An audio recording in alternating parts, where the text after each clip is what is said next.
Hey guys, this is David with Great Choice Audio Video. Hey, today's video is about equipment racks.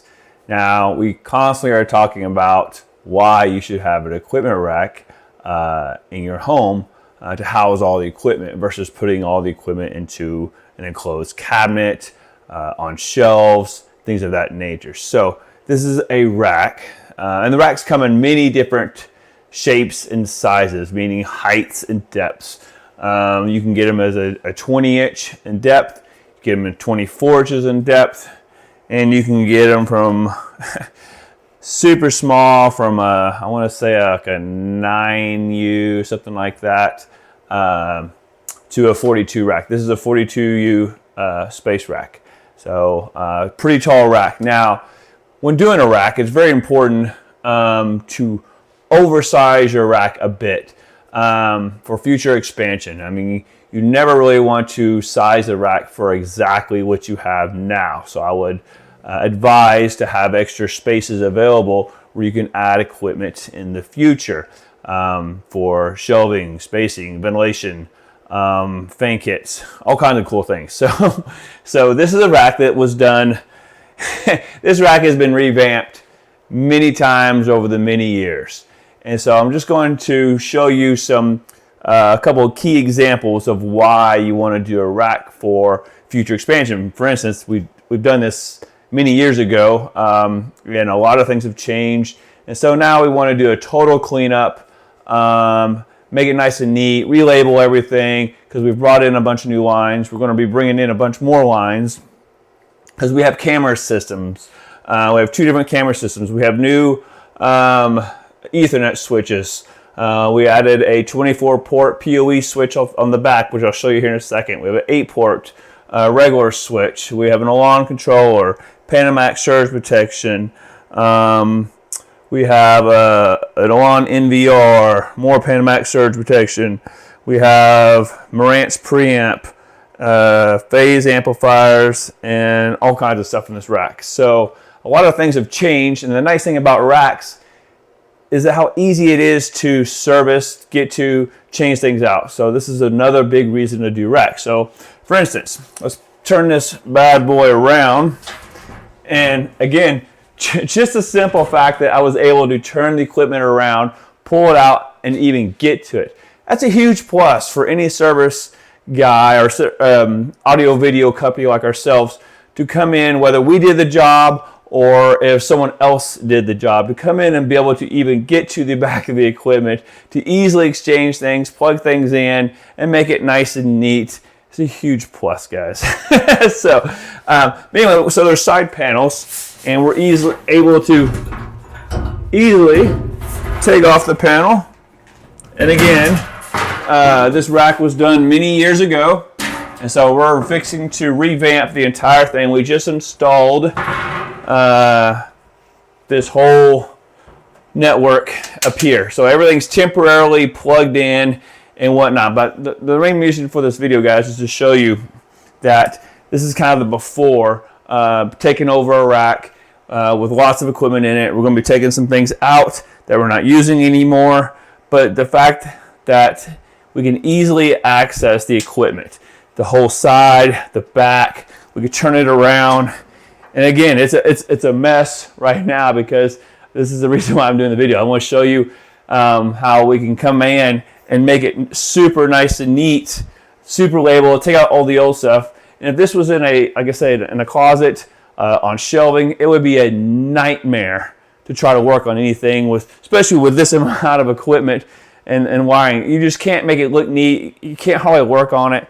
Probably cords and connections are super tight, impossible. So we almost refuse to do any system these days without doing some sort of rack, whether it's a small rack, big rack, or whatever. So let me turn this bad boy around so you guys kind of see.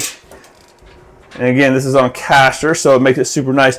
But for any AV guy to be able to get behind a rack and see all the inputs and outputs and be able to easily work on them and manage all the wires using zip ties or Velcro. Mostly Velcro we use these days. We use a few zip ties here or there, but mainly double-sided Velcro.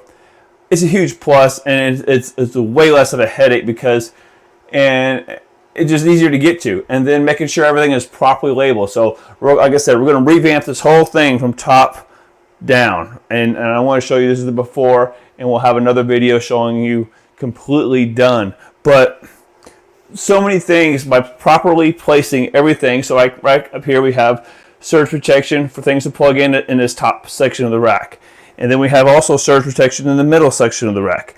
Then we have another surge protector towards the bottom to handle everything at the bottom of the rack. And then we have independent shelves to hold certain pieces of equipment. And then these are all spaced out with blanks or vents between them, so nothing is ever stacked on top of each other. You know, you have that ventilation between components, especially around hot components like amplifiers. You never want to stack things on top of amplifiers. So if these things were on shelves in a closet or in a cabinet, that'd be a horrible situation, because you guys know that heat kills equipment, and so you want everything to properly ventilate. So we love racks for many different types of reasons. So one way that it'll help also clean up this rack, as we unplug everything and redo all these Ethernet cables, we'll do all custom cabling, and then we'll put in lacer bars. So for those that don't know what a lacer bar is, it's something like this. Now this is a straight lacer bar. They make what's called a offset lacer bar, which I don't have one, which I'll show you guys. But it's offset usually about 2 inches, and it goes out across and then kind of angles back in. And these are typically standards 19 inches apart, so you're going to still have the same mounting holes. And in the back of a rack, people hear the term, 1 rack space, 2 rack space. And for those of you guys that don't know, so probably can't see from there, but a rack space is 3 little holes, and then they usually have a little line going from one set of holes to the next to signify, the 3 holes associated with that particular rack space. A rack space is 1 3/4 tall. So, so when you hear someone say it's 2 rack spaces, that's going to be 6 holes, and that'll be 3.5 inches. So, and so forth as you go down 3U, 4U, 5U, things like that.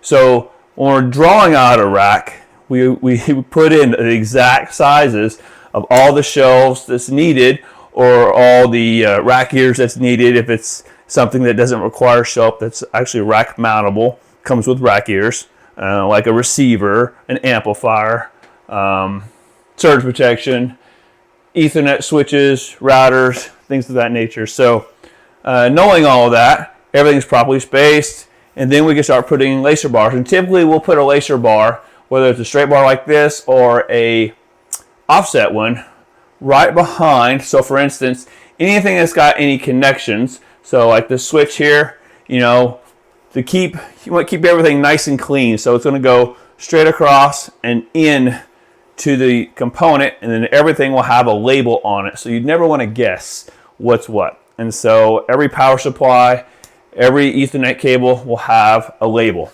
And so let's say we have this switch here. So we'll go across this back side, and we'll mount this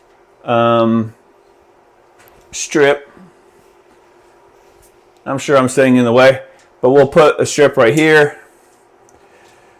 So then it gives us a placeholder of where to put the wire. So we got 1, 2, 3 holes down, 1, 2, 3 holes down, that's straight across. Yep. And we'll do this for every single device that we're plugging several items in. Now, when you're doing a rack design and you're putting in all your equipment, setting in where all your lacer bars should be for your wire management. And if you don't do lacer bars, it's really going to make it hard to make all your lines nice and clean going into each component. Whether it's, like I say, whether it's an amplifier, an AV receiver, a switch, I would put a lacer bar pretty much behind each component to make things super clean. And you'll see, guys, once I want to show you, like I said, this is before, and I'm going to show you what it's going to look like when we're all done, because we'll have lacer bars at each section. We'll bring in all new lines and have all labels put on them, and it'll be super, super clean. But anyway, so when you do your rack, we typically, and things we've learned too by going to Arcadia, is that we'll make sure we'll probably put all the power lines, power cords from each of the components on one side of the rack. And then on the other side, we'll bring in all of our, Cat 6 lines for internet, communication lines, HDMI cables, analog audio cables, digital audio cables, all those sort of things. And I know some people who do the pre-wires, they'll have multiple different colors, each color representing something, a category, whether it's an HDMI bailin, whether it's an internet line, whether it's a communication line or whatever.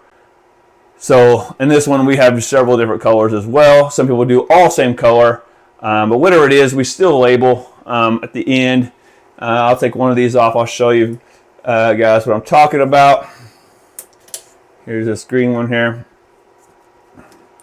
And we have a AV label maker. It's a Rhino label maker. We use I believe the 5200. And let me grab the camera here and I'll show you a close-up. So there's a label. So hopefully you guys can see that label I just showed you. That way we're not trying to read each other's writing. Unfortunately, not all of us have legible writing, but even to write that small is very difficult. So a label maker is your friend for sure.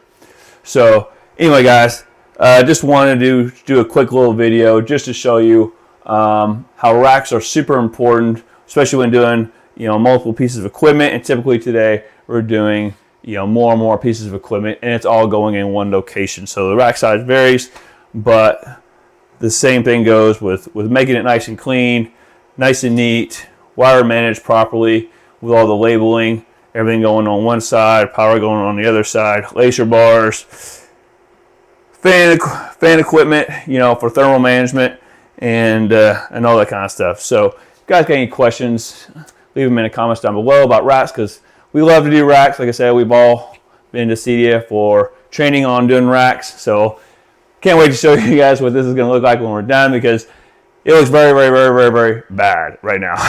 So, but again, it will look super nice when we're all done. We'll have a nice trunk coming in. Oh, one last thing on trunks. So the trunk is your main lines coming into the rack. One thing we learned at Arcadia as well, do not bring, especially if you're pulling out your rack to any kind of distance, do not bring in your main trunk way at the bottom.